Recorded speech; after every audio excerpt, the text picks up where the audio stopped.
Solving compound inequalities is very, very similar to solving any normal inequality. The only distinction is we're going to have to worry about this and symbol towards the end. But at the beginning, we can start by solving this in exactly the same way. So we can look at this piece here and say, okay, we can add 1 to both sides. So we'll have 3x is greater than 3. 3/5 x is greater than 3. We can divide both sides by 3/5, and we're left with x is greater than 3 times 5 over 3, right? Dividing by 3/5 is the same as multiplying by 5 over 3. These cancel out, and we have x is greater than 5. Right, and then we can look over here, and we can solve this piece, and we can say, all right, if we subtract 5 from both sides, we'll be left with negative 2/5 x is greater than or equal to negative 2. Then dividing both sides by negative 2/5. Remember, when we divide by a negative number, we're going to have to flip the direction of the sign.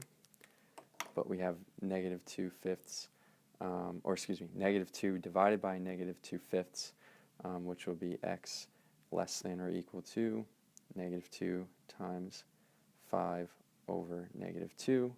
The negative 2's cancel out, and we're left with x is less than or equal to 5.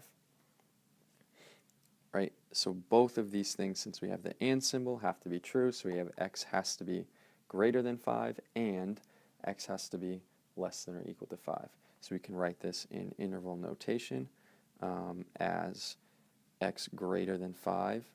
In other words, it goes from 5 to infinity, and, which we know is an intersection, and x is less than or equal to 5, which is negative infinity to 5, and we're using the square bracket here because this is a less than or equal to. But if we look a little closer at this specific result here, we can actually see that there are no x values that can be both greater than 5 and less than or equal to 5. Right? We can't be less than 5 and greater than 5 at the same time, so this specific problem is going to have no solution.